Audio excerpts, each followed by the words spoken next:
وسلم۔ جی آج کی حدیث پاک جس کے راوی ہے سیدنا ابو نجیح ارباز بن ساریہ رضی اللہ عنہ، کہتے ہیں نبی پاک صلی اللہ علیہ وسلم نے ہمیں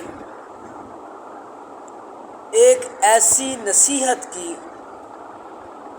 جس کی وجہ سے ہمارے دل دہل گئے، دل ڈر گئے، خوف زدہ ہو گئے،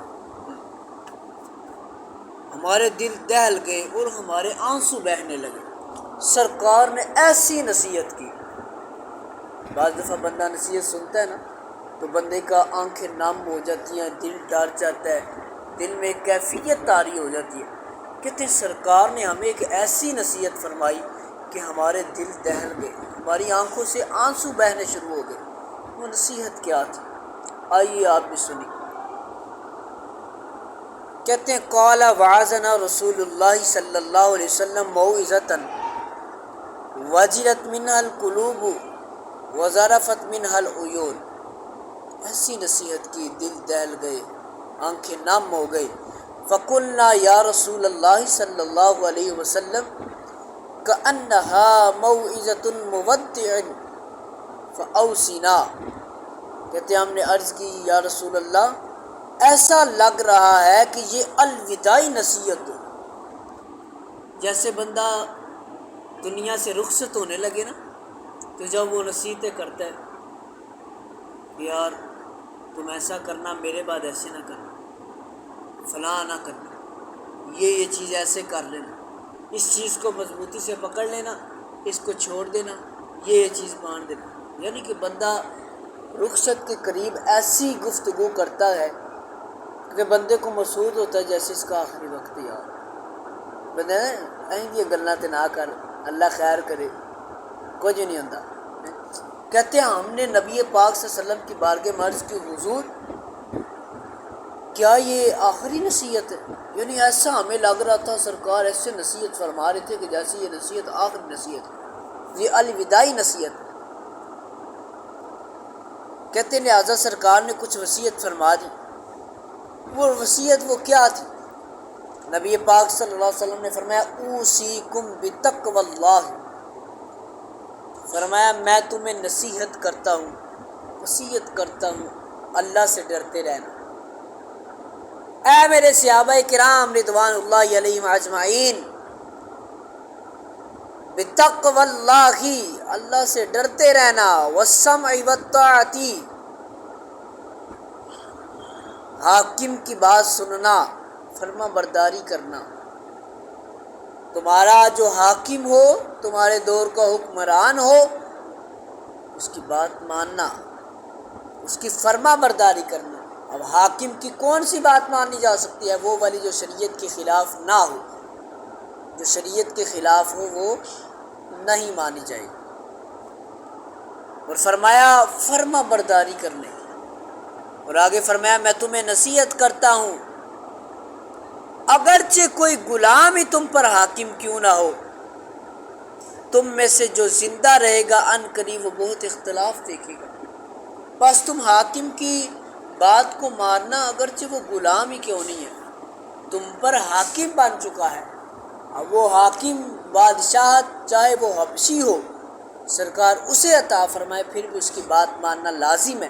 یہ نہیں کہا جائے گا کہ وہ حبشی ہے، نہیں، کیونکہ حکمران بن چکا ہے، حاکم بن چکا ہے، اور وہ غیر شرعی بھی نہیں ہے، خلاف شرع بھی عمل نہیں کرنے والا، خلاف شرع عمل کا حکم نہیں دینے والا، تو فرمایا اس کی پیروی ہے، اس کی اتباع ہے۔ اور آگے فرمایا جو تم میں سے میرے بعد زندہ رہے گا، بڑے بڑے اختلاف دیکھے گا، بڑے بڑے فتنے اٹھیں گے، بڑے بڑے فساد برپا ہوں گے، تم دیکھو گے۔ فرمایا وَإِن تَعَمَّرَ عَلَيْكُمْ عَبْدٌ فَإِنَّهُ مَن يَعِشْ مِنكُمْ فَسَيَرَىٰ اخْتِلَافًا كَثِيرًا۔ بڑے اختلاف پائے گا، بڑے اختلاف پائے گا۔ حضور پھر اس دور میں کیا کیا جائے، کس چیز پر ہم عمل کریں جب ہر بات کے اندر فتنے ہوں گے؟ لوگ قرآن و حدیث سے لوگوں کو بجائے ہدایت دینے کے عجیب و غریب تعویلات کر کر، عجیب و غریب ان کے معنی اور مفاہیم لوگوں کے سامنے رکھ کر انہیں گمراہ کریں گے۔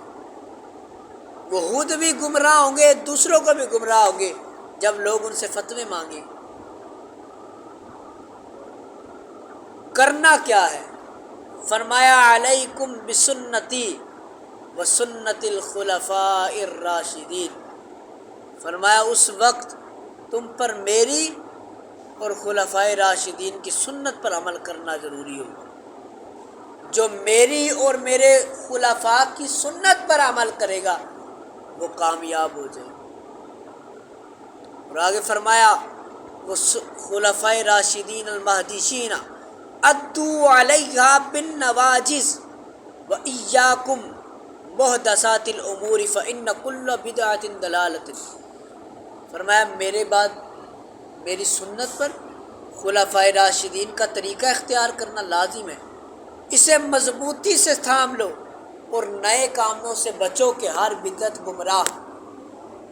النواجذ کہا ہے، نواجذ کہتے ہیں داڑھوں، جو چیز ان سے پکڑی جاتی ہے نا وہ اتنی جلدی چھوٹتی ہی نہیں ہے۔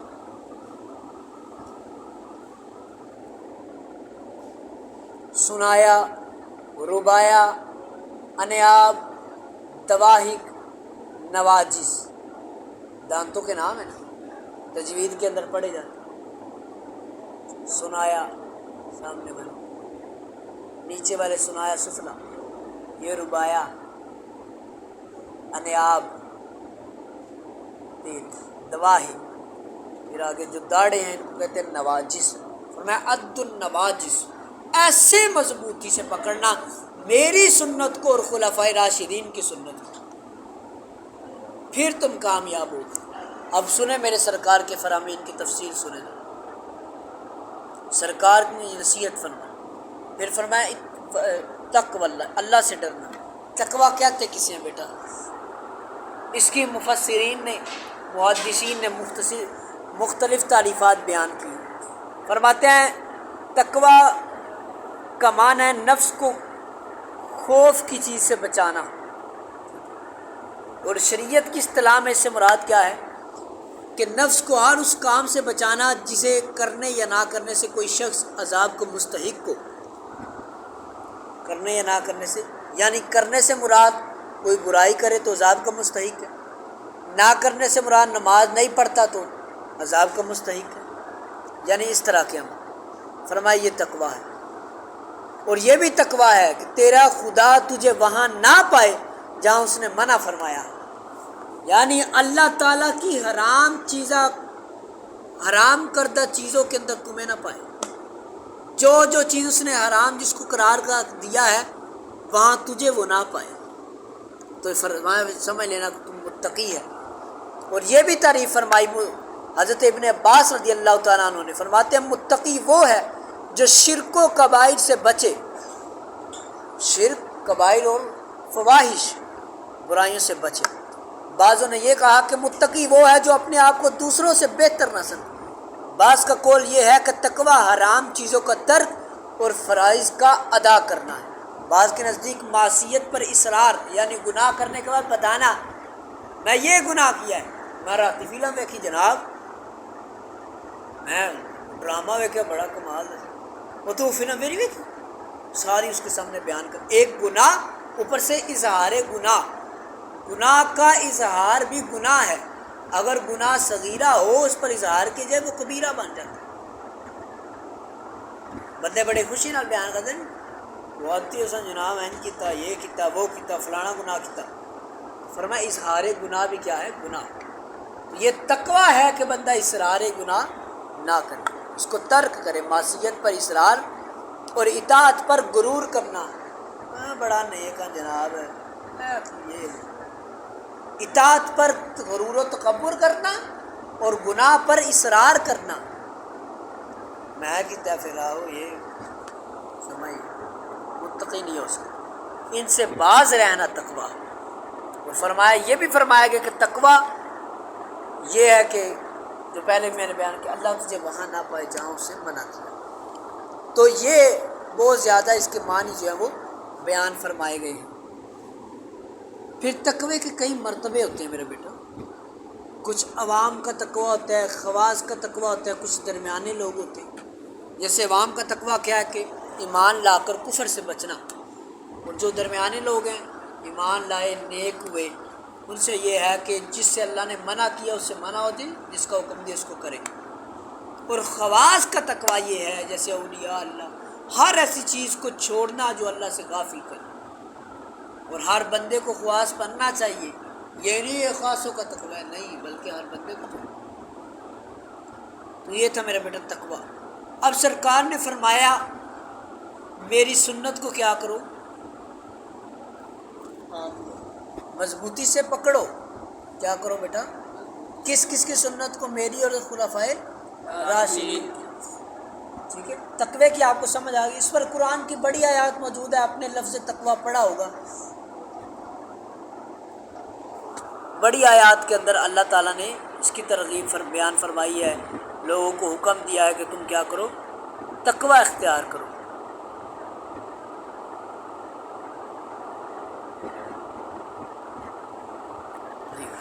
تو اب دیکھنے والی بات یہ ہے، سمجھنے والی بات یہ ہے، سرکار نے یہ نہیں فرمایا تم میری حدیثوں کو مضبوطی سے تھامو. میری یہ کیوں فرمایا؟ سنت کو، ہر سنت حدیث ہے لیکن ہر حدیث سنت نہیں ہے. میں نے کیا بولا ہے؟ ہر سنت حدیث ہے لیکن ہر حدیث سنت ہے. ہر حدیث سنت نہیں. وجہ کیا ہے؟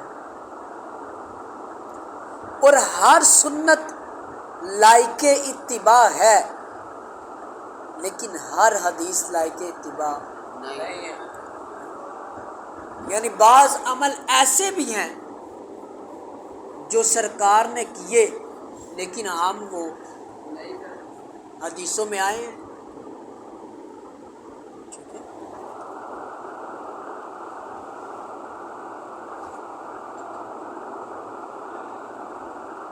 اب وہ کیا ہیں؟ جیسے کہ نبی پاک صلی اللہ علیہ وسلم سواری پر بیٹھ کر طواف کعبہ فرمایا. سواری پر بیٹھ کر،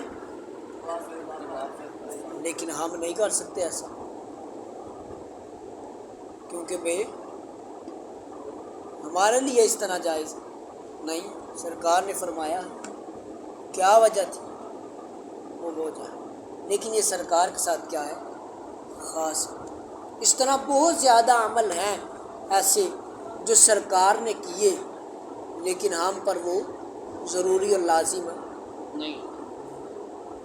جیسے نماز تہجد سرکار پر فرض تھی. سرکار پر فرض تھی. سرکار پر کتنی نمازیں فرض تھی؟ 6، 5 پنجگانہ نماز اور 6 تہجد.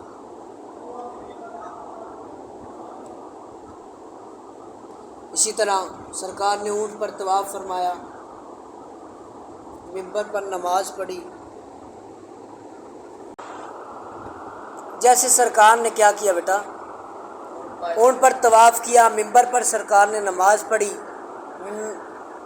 9، 11، ٹھیک ہے، اتنی بیویوں سے سرکار نے نکاح فرمایا. ٹھیک ہے،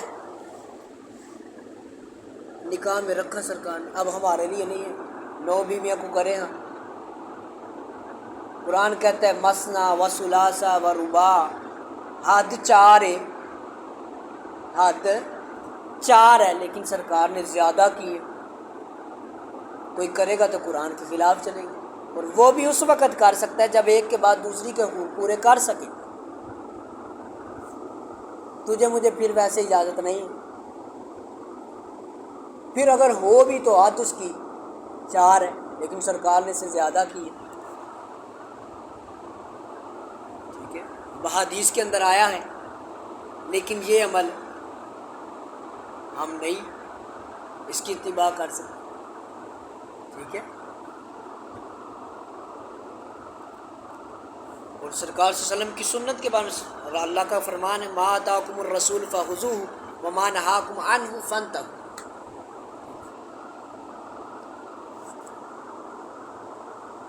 حضرت مفتی احمد یار خان نعیمی علیہ رحمہ لکھتے ہیں، فرماتے ہیں یہ جو جملہ سرکار نے ارشاد فرمایا تم پر میری سنت اور ہدایت یافتہ خلفائے راشدین کا طریقہ اختیار کرنا لازم ہے، فرماتے ہیں اسے مضبوطی سے پکڑو۔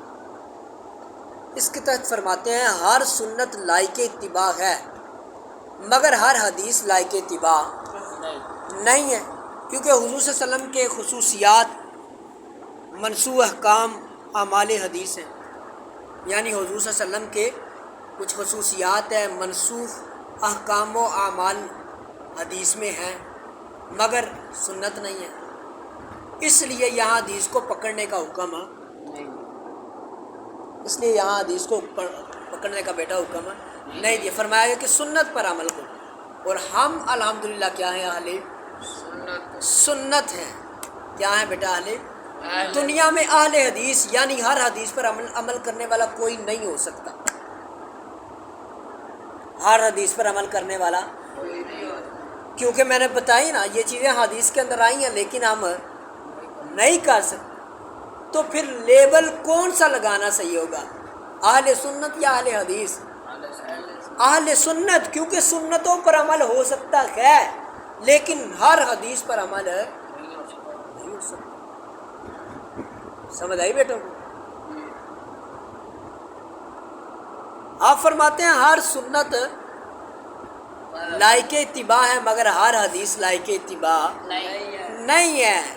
صحابہ کرام کے اعمال و افعال بھی لغوی معنی سے سنت ہے، یعنی دین کا اچھا طریقہ، اگرچہ ان کی ایجادات بدعت حسنہ ہے، اچھی ہے، مگر حضرت سیدنا عمر بن خطاب نے جماعت کی تراویح باقاعدہ جماعت ان کی کروائی اور فرمایا نعم البدعۃ ھذہ کہ کتنی ہی یہ اچھی بدعت ہے، اس لیے سرکار نے فرمایا کہ الصحابہ النجوم فبأیہم اقتدیتم اہتدیتم، ان میں سے جس کی پیروی کرو گے کامیاب ہوگے۔ سرکار نے فرمایا علیکم بسنتی، یہ نہیں فرمایا علیکم بحدیثی تم پر میری حدیث کو مضبوطی سے پکڑنا ہے، نہیں، فرمایا میری سنت کو مضبوطی سے پکڑو، اور آگے فرمایا کہ ہر بدعت کیا ہے، گمراہی ہے، اور میں نے اس کی تفصیل پہلے حدیثوں کے اندر کی ہے کہ کون سی بدعت گمراہی ہے، وہ بدعت جو شریعت کے خلاف، ورنہ یہ بھی تو ایک بدعت تھی جو جماعت قائم کی گئی ہے، تو یہ بدعت حسنہ تھی، پھر میں نے اس کی اقسام بھی بیان کی تھی، بدعت سیئہ اور بدعت حسنہ، ٹھیک ہے۔ اللہ پاک عمل کی توفیق عطا فرمائے۔